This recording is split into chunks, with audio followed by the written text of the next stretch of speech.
નમસ્કાર વિદ્યાર્થી મિત્રો, ધોરણ 10 વિષય સામાજિક વિજ્ઞાન, પ્રકરણ 4 ભારતનો સાહિત્યિક વારસો. આપણે આજે નવા પ્રકરણની શરૂઆત કરીએ છીએ.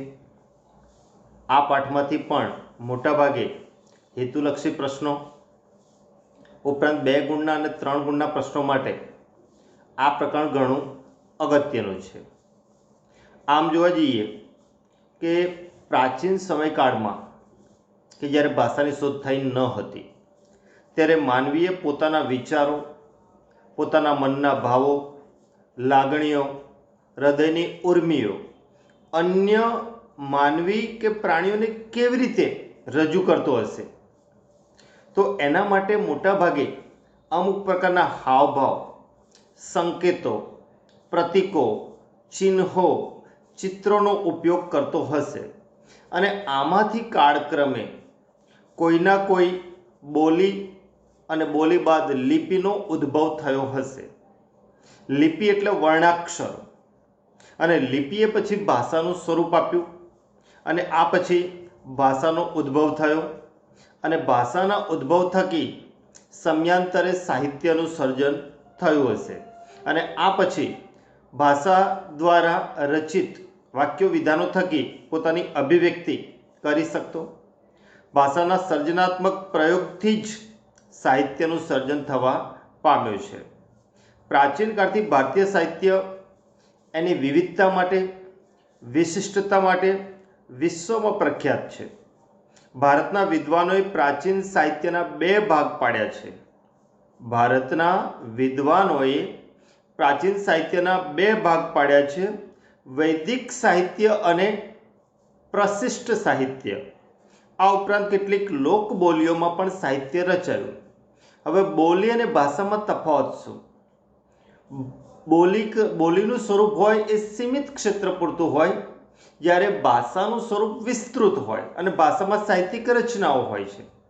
જેમ કે ગુજરાતી ભાષા કહેવાય, જ્યારે કાઠિયાવાડી, મહેસાણી, સુરતી એ બોલી કહી શકાય, અને બોલીને ઉપભાષા પણ કહી શકાય.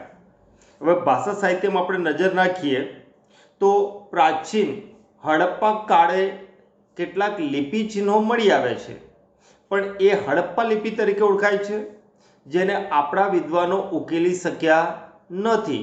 એટલે આજ દિન સુધી આપણને હડપ્પા લિપિ વિશે કોઈ પણ જ્ઞાન કે માહિતી મળતી નથી. ભાષાઓને એકબીજા ઉપર અસર કરી અને પ્રભાવ પણ પડતો રહે છે. તમે જો કે સંસ્કૃત ભાષા છે, સંસ્કૃત ભાષામાંથી ઉદ્ભવેલી અન્ય ભાષાઓ કે જે અન્ય ભાષાઓ પર સંસ્કૃત ભાષાનો પ્રભાવ છે. હવે ભાષાની અંદર સૌથી પ્રાચીન આપણી જૂની ભાષા એટલે સંસ્કૃત. સંસ્કૃતમાંથી ઉદ્ભવેલી ભાષા પ્રાકૃત છે.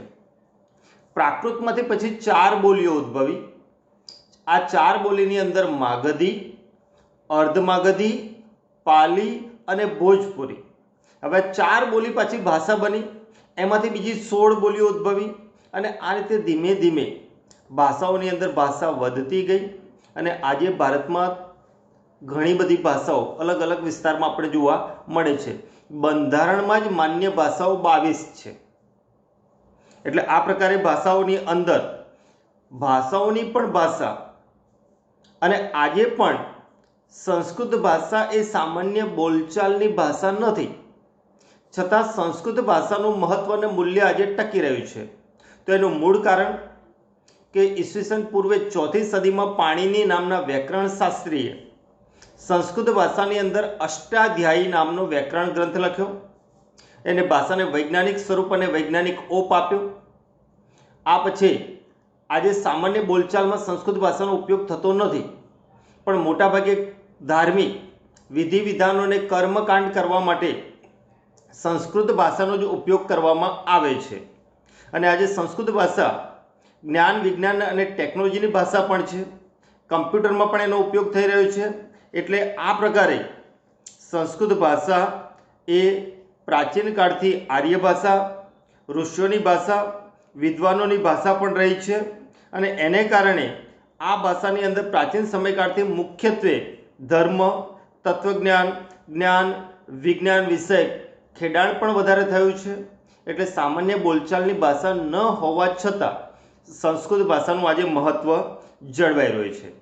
હવે આપણે આ પાઠની અંદર મુખ્ય 3 પોઈન્ટ ઉપર ચર્ચા કરવાની, જેમાં પહેલો પોઈન્ટ પ્રાચીન ભારતીય સાહિત્ય, બીજો પોઈન્ટ મધ્યકાલીન ભારતીય સાહિત્ય અને ત્રીજો પોઈન્ટ પ્રાચીન વિદ્યાપીઠો. એના પેટા પોઈન્ટ આપેલા છે જે 3 ગુણના પ્રશ્ન તરીકે પૂછાય તેમ છે. હવે આપણે ઇમ્પોર્ટન્ટ પ્રશ્નો તરફ સીધા જઈએ. આપણો પહેલો પ્રશ્ન છે વૈદિક સાહિત્ય. વૈદિક સાહિત્ય એટલે વેદકાળનું સાહિત્ય કે જેને વૈદિક સાહિત્ય તરીકે ઓળખવામાં આવે છે.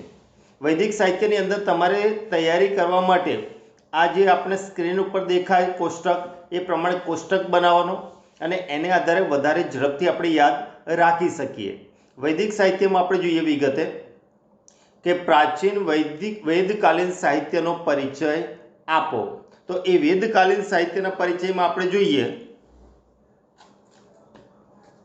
તો એ સાહિત્યમાં ભારતીય સંસ્કૃત ભાષામાં રચાયેલું સાહિત્ય છે, જેમાં પ્રારંભિક 4 વેદોની રચના થઈ. વેદનો અર્થ શું થાય? તો વેદ એટલે જ્ઞાન, એવો અર્થ થાય છે. વેદોમાં મુખ્ય 4 વેદ છે, જેમાં પહેલો વેદ છે ઋગ્વેદ. આ પ્રાચીન ભારતનું પ્રથમ પુસ્તક પણ ગણી શકાય. ભારતીય સાહિત્યનું પ્રાચીનતમ પુસ્તક છે. ઋગ્વેદની અંદર કુલ 1028 ઋચાઓ છે. આ ઋચાઓને 10 ભાગોમાં વહેંચવામાં આવેલી છે અને 10 ભાગોમાં વહેંચાયેલો અદ્ભુત ગ્રંથ એટલે ઋગ્વેદ. આ ઋચાઓમાંથી મોટા ભાગની ઋચાઓ દેવોને લગતી સ્તુતિઓ સ્વરૂપે છે અને આ સ્તુતિઓ મોટે ભાગે યજ્ઞાદિ પ્રસંગે કરવામાં આવતી હતી. તેમાંનું ઉષાનું વર્ણન કરતી સ્તુતિઓ ખૂબ જ મનમોહક છે. ઋગ્વેદ ગ્રંથ સપ્ત સિંધુ પ્રદેશમાં વસેલા આર્યોની આર્થિક, સામાજિક, રાજકીય અને ધાર્મિક બાબતોનો ખ્યાલ આપે છે. હવે ઋચા એટલે શું? ઋચા એટલે ઓછામાં ઓછા શબ્દોમાં વધુ માહિતી આપવી. એમાંની એક ઋચાનો અર્થ તમે અહીંયા જોઈ ગયા કે ઉષાનું વર્ણન કરતી સ્તુતિઓ ખૂબ જ મનમોહક હતી. એવી એક ઋચાનો હું ગુજરાતી અર્થ કહું છું કે આ પ્રકારની ઋચાઓ હતી, જેમાં ઉષાનું વર્ણન જ કરતી એક ઋચાનો અર્થ બોલું છું. આકાશમાં તેજસ્વી ચમકારો મારતી જાણે કે ઝગમગી રહી છે, જેને અંધકારના અંચળો ઉતારીને ફેંકી દીધા છે અને સમગ્ર જગતને ગાઢ નિંદ્રામાંથી જગાડતી સૂર્યના ગુલાબી કિરણો રૂપી અશ્વો દ્વારા ખીંચવામાં આવતા રથ પર બિરાજમાન થઈ આ પ્રભાતની દેવી ઉષા આવી રહી છે. એટલે અહીંયા સૂર્યોદયની વાત કરી છે. ઉષા એટલે સૂર્યોદય અને એનું આગમન અંતર્ગત આ સ્તુતિ છે. 2 ગુણનો અહીંયા પ્રશ્ન પણ પૂછાય, ઋગ્વેદ વિશે સમજૂતી આપો. તો એમાં આપેલા 3 પોઈન્ટ તમારે સમજાવવાના રહેશે. 4 વેદો પૈકીનો ઋગ્વેદ પછીનો બીજો વેદ એટલે સામવેદ. ઋગ્વેદ પછીનો મહત્વનો બીજો વેદ છે, જેમાં ઋગ્વેદની ઋચાઓને જે સ્તુતિઓ છે એને તાલબદ્ધ ગાવાની માહિતી છે, એટલે સંગીતબદ્ધ ગાવાની માહિતી છે. માટે સામવેદને સંગીતની ગંગોત્રી કહેવામાં આવે છે. ગંગોત્રી એટલા માટે કહેવાયું કે ગંગોત્રીથી જેમ ગંગાની ઉત્પત્તિ થાય એમ સામવેદથી સંગીત વિષયક માહિતીની ઉત્પત્તિ શરૂ થઈ. એટલે અહીંયા સંગીત વિષયક માહિતી આપતો ગ્રંથ હોવાથી સામવેદને સંગીતની ગંગોત્રી તરીકે ઓળખવામાં આવ્યો છે. સામવેદ પછી ત્રીજો મહત્વનો વેદ એટલે યજુર્વેદ. આ વેદને યજ્ઞનો વેદ કહેવાય છે, કારણ કે આ વેદની અંદર યજ્ઞાદિ ક્રિયાઓની માહિતી છે. આ વેદ ગદ્ય અને પદ્ય સ્વરૂપે રચાયેલો છે. યજ્ઞ વખતે બોલવામાં આવતા વિવિધ પ્રકારના મંત્રો, ક્રિયાઓ અને વિધિ વિધાનોનું વર્ણન એ યજુર્વેદની અંદર આપેલું છે. ચોથો મહત્વનો વેદ એટલે એ અથર્વવેદ છે. આ વેદોમાં અનેક પ્રકારના કર્મકાંડો, સંસ્કારો, વ્યાકરણ, જ્યોતિષ આ બધાની ચર્ચા અથર્વવેદની અંદર કરવામાં આવેલી છે। તો 4 વેદો વિશે માહિતી આપો એવો 3 ગુણનો પણ પ્રશ્ન પૂછાય તો આ 4 વેદો વિશે માહિતી આપવાની રહેશે। હવે પ્રાચીન સાહિત્યની અંદર 4 વેદો પછી જે સાહિત્ય રચાયું એ સાહિત્યને કહેવાય છે ઉપનિષદો। 4 વેદો પછીનો જે સાહિત્યિક ગ્રંથો રચાયા એ ઉપનિષદો છે। ઉપનિષદની અંદર જો કે ઉપનિષદ સાહિત્યમાં અનેક દાર્શનિક પ્રશ્નોનું વિવેચન કરવામાં આવ્યું છે। દાર્શનિક એટલે તત્વચિંતન આધારિત વિચારો, તત્વજ્ઞાન જેને કહી શકીએ। જેમ કે આ બ્રહ્માંડનો આરંભ ક્યારે થયો, કેવી રીતે થયો, કોના દ્વારા થયો, તો આવું જે ગૂઢ ચિંતન કરવામાં આવે એને દાર્શનિક કે તત્વચિંતન આધારિત સાહિત્ય કહી શકાય। જેમાં આગળ જીવન, મૃત્યુ એટલે કે જીવ શું છે, મૃત્યુ શું, મૃત્યુ થયા પછી શું થાય, એ રીતે ભૌતિક સુખ એટલે કે આધુનિક સુખ સુવિધાના સાધનોથી મળતું સુખ અને આધ્યાત્મિક સુખ એટલે કે ધર્મ કરવાથી મળતું સુખ એટલે ધાર્મિક બાબતો સાથે સંકળાવાથી મળતું સુખ, જ્ઞાન, પ્રકૃતિ, આવા અનેક બાબતોની દાર્શનિક વિચારધારાનું વર્ણન ઉપનિષદોમાં છે। મુક્તિકો ઉપનિષદમાં તેની સંખ્યા 108 ગણાવે છે। એટલે 108 પ્રકારના ઉપનિષદો આપણા સાહિત્યમાં છે। જેમાં બૃહદારણ્ય અને છાંદોગ્ય એ શરૂઆતના ઉપનિષદો છે। બૃહદારણ્ય અને છાંદોગ્ય શરૂઆતના ઉપનિષદો છે। એ ઉપરાંત કેનોપનિષદ, કઠોપનિષદ, ઈશોપનિષદ, પ્રશ્નોપનિષદ, માંડુક્ય ઉપનિષદ આ પણ મહત્વના ઉપનિષદ કહી શકાય। આ ઉપનિષદો સાદા સરળ વાક્યમાં સંવાદ સ્વરૂપે છે કે જેમાં શિષ્ય ગુરુને પ્રશ્ન પૂછે, ગુરુ ઉત્તર આપે, એટલે એ પ્રકારે પ્રશ્ન અને સંવાદ સ્વરૂપે રચાયેલું આ ઉપનિષદ ગ્રંથો છે। હવે જોઈએ આ પછી જે સાહિત્ય રચાયું એ સાહિત્યને કહેવાય છે બ્રાહ્મણ ગ્રંથો। અને બ્રાહ્મણ ગ્રંથો પછી આવે આરણ્યકો અને આરણ્યકો પછી વેદાંત। તો આ રીતે કોષ્ટકની માહિતી છે એ જ બાબતને આમાં જોઈએ વિગતે। બ્રાહ્મણ ગ્રંથો, બ્રાહ્મણ ગ્રંથો એટલે વેદોના મંત્રોનો અર્થ સમજવા માટે તેના પર પદ્ય સ્વરૂપમાં ટીકાઓ એટલે કે અંગ્રેજીમાં ક્રિટિસિઝમ અથવા આપણે સમીક્ષા અથવા વિવેચનાત્મક નોંધ એટલે વિવેચન કરવામાં આવે। તો અહીંયા વેદોના વિવેચન સ્વરૂપે રચાયેલા બ્રાહ્મણ દ્વારા રચાયેલા ગ્રંથ એટલે એને બ્રાહ્મણ ગ્રંથો તરીકે ઓળખવામાં આવે છે। આ ગ્રંથોમાં જુદા જુદા પ્રકારના યજ્ઞો, તેને લગતા વિધિઓનું માર્ગદર્શન આપવામાં આવેલું છે। એટલે કે કયા યજ્ઞમાં કેવા પ્રકારે કેવી વિધિ કરવી એવી માહિતી આ બ્રાહ્મણ ગ્રંથોની અંદર આપવામાં આવેલી છે। બ્રાહ્મણ ગ્રંથો પછી જે સાહિત્યિક ગ્રંથો રચાય એને કહેવાય છે આરણ્યકો। આપણા હિન્દુ ધર્મની અંદર અને ખાસ કરીને આર્યો તેમના જીવનનો અંતિમ સમય અરણ્યમાં જઈને ગાળતા। કેમ? તો અહીંયા આપણા જીવનને 4 આશ્રમમાં વહેંચવામાં આવેલું છે। જેમાં પહેલો આશ્રમ 1 થી 25 વર્ષનો એટલે એને કહેવાય બ્રહ્મચર્ય આશ્રમ। પછી 26 થી 50 વર્ષનો ઉંમરનો સમયગાળો એટલે એને કહેવાય ગૃહસ્થ આશ્રમ। 51 થી 75 વર્ષનો સમયગાળો એટલે એને કહેવાય વાનપ્રસ્થ આશ્રમ। અને 75-76 પછીનો જે સમયગાળો છે એને કહેવાય સંન્યાસ્થ આશ્રમ। એટલે જીવનનો અંતિમ ગાળો એ લોકો સમાજથી વિરક્ત થઈ વનની અંદર મઢુલી બનાવી અને વનની અંદર જ રહેતા આશ્રમ બાંધી અને ત્યાં એ લોકો સતત ચિંતન કરતા અને ચિંતન કર્યા પછી જે જ્ઞાન મેળવ્યું એવા તત્વજ્ઞાનથી ભરપૂર એવા સાહિત્યને કહેવાય છે આરણ્યક ગ્રંથો। અરણ્ય એટલે જંગલ, વન એટલે વનની અંદર આશ્રય લઈ ચિંતન દ્વારા રચાયેલા ગ્રંથો એટલે આપણે એને આરણ્યક ગ્રંથો કહીએ છીએ। આ પછી જે સાહિત્ય રચાયું એને કહેવાય છે વેદાંગ।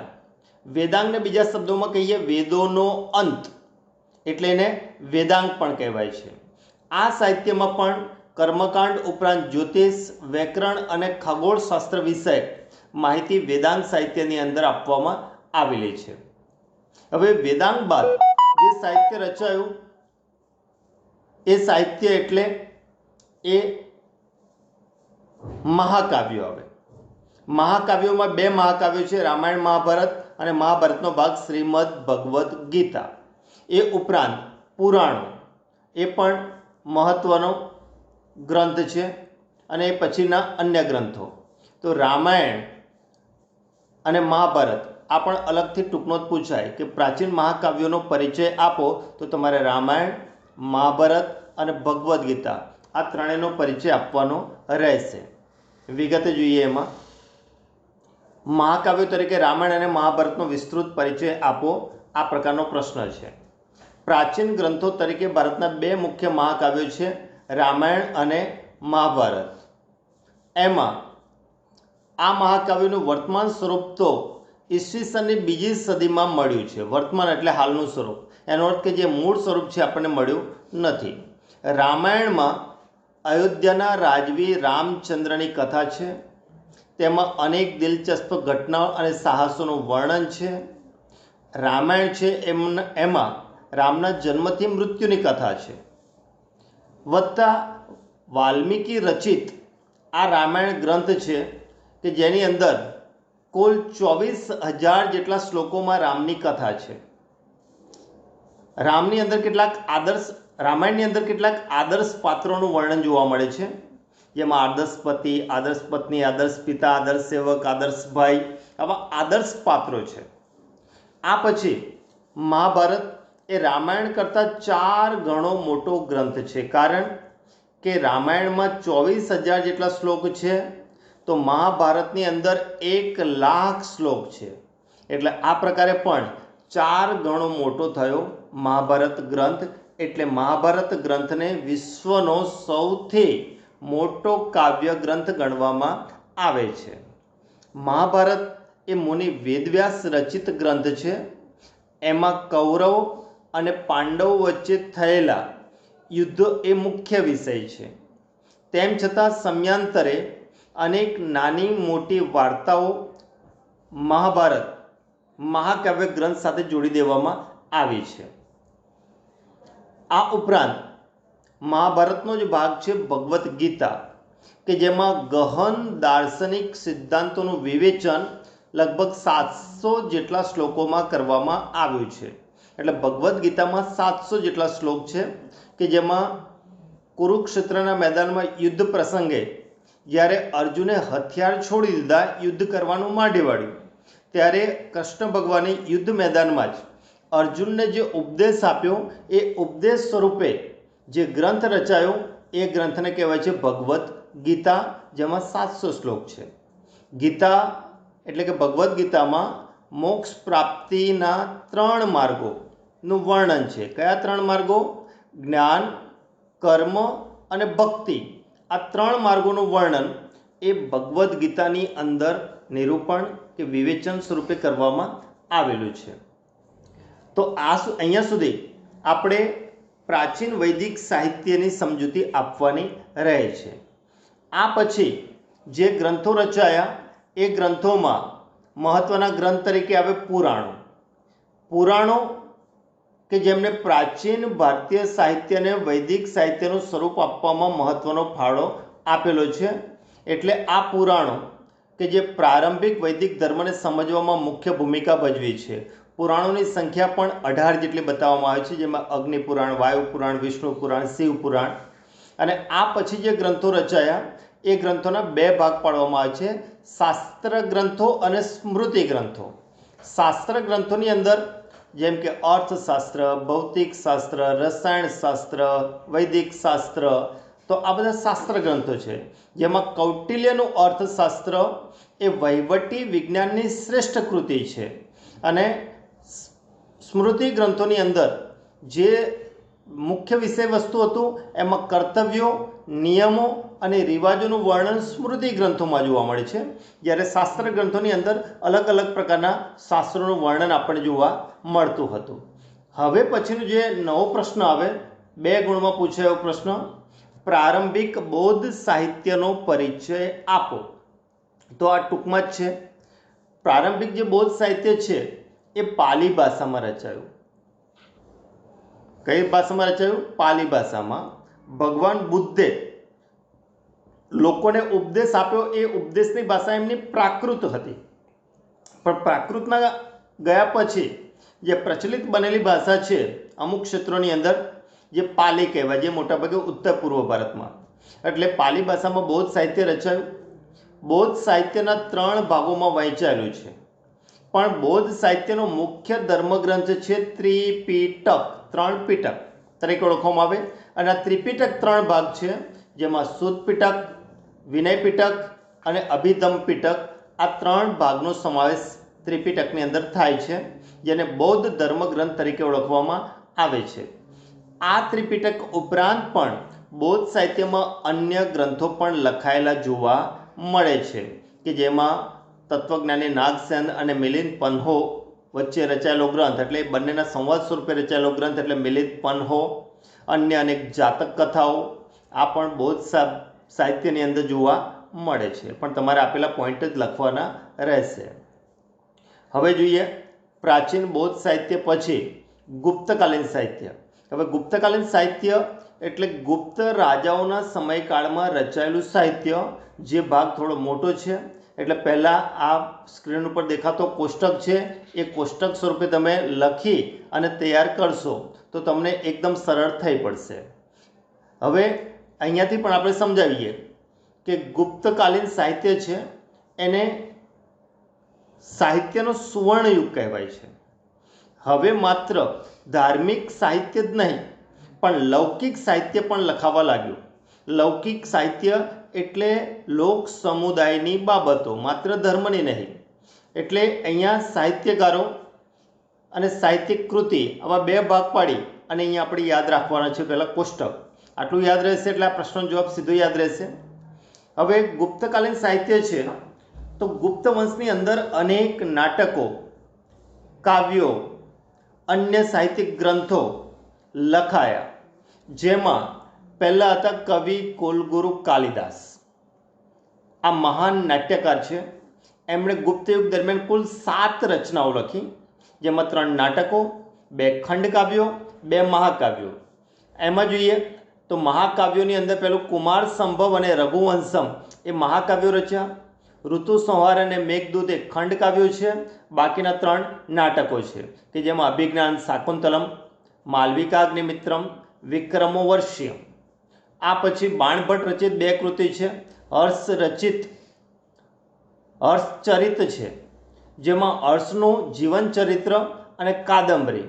જ્યારે ભવભૂતિ રચિત ઉત્તર રામચરિત, ભારવી રચિત કિરાતાર્જુન્યમ, વિશાખ દત્ત રચિત મુદ્રા રાક્ષસ, શુદ્રક રચિત મુચ્છકટિકમ, દંડી રચિત દસકુમાર ચરિતમ અને માઘ રચિત શિશુપાલ વધ. તો આ બધા ગ્રંથો ગુપ્ત કાળ દરમિયાન રચાયા.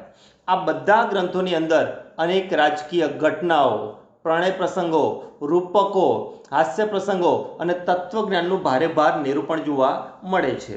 એટલે ગુપ્ત યુગમાં બહોળા પ્રમાણમાં સાહિત્ય સર્જન થયું હોવાથી ગુપ્ત યુગને સાહિત્યનો તથા કલાનો સુવર્ણયુગ ગણવામાં આવે છે. એ જ બાબત અહીંયા વર્ણનાત્મક સ્વરૂપે છે. કોષ્ટક જે રીતે હતો એ કોષ્ટકનું અહીંયા વર્ણન કર્યું, એટલે એ રીતે આ જવાબ બની જાય છે. એના એ જ છે બાબતો, પણ અહીંયા વાક્યરચનામાં બદલાવી છે.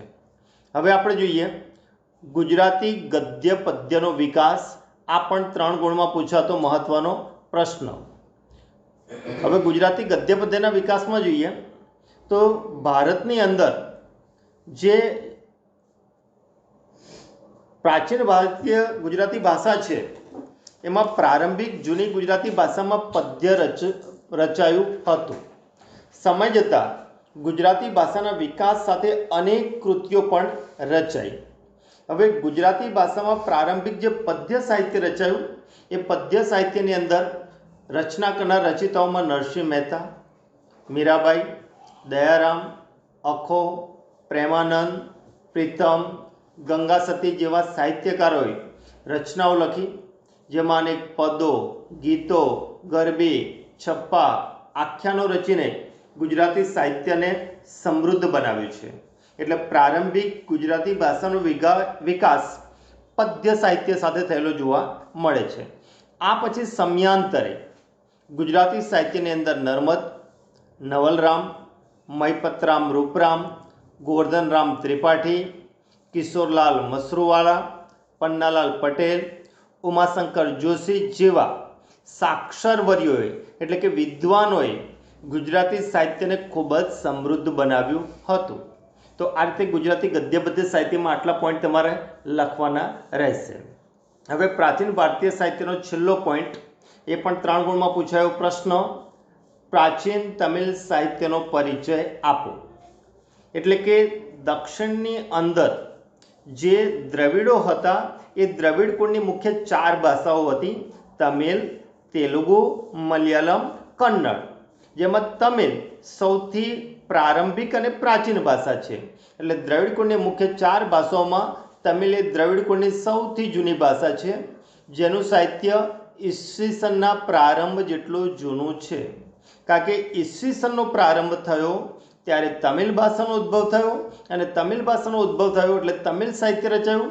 એટલે ઈસવીસનની શરૂઆત સાથે તમિલ સાહિત્યનો પ્રારંભ થયો. ભારતની પ્રચલિત પરંપરા અનુસાર 3 સંગમોનું આયોજન થયું, જેમાં અનેક સંતો કવિઓ પોતાની રચનાઓ તૈયાર કરી.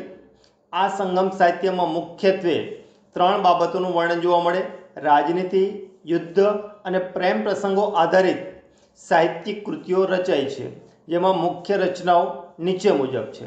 પણ અહીંયા 3 સંગમોનો અર્થ શું? કે દક્ષિણ ભારતની અંદર રાજા મહારાજાઓ પોતાની પ્રશસ્તિ માટે આવા કવિઓ વિદ્વાનોનું સંમેલન બોલાવે. આવા સંમેલનની અંદર કવિઓ અને વિદ્વાનો રાજનીતિ, યુદ્ધ, પ્રેમ પ્રસંગો આધારિત પોતાની રચનાઓ રજૂ કરતા. તો આવી જે રચનાઓ રજૂ કરે એ રચનાઓને ભેગી કરી અને જે સાહિત્યિક ગ્રંથ બન્યો એને કહેવાય છે સંગમ સાહિત્ય. અને સંગમ સાહિત્યમાં એ સમયની મહત્વપૂર્ણ રચનાઓમાં પહેલી છે એત્તુ થોક્કઈ. હવે આ 8 કાવ્યોનું સંકલન આધારિત પ્રસિદ્ધ ગ્રંથ છે. 8 કાવ્ય સંકલન આધારિત ગ્રંથ કયો? એત્તુ થોક્કઈ.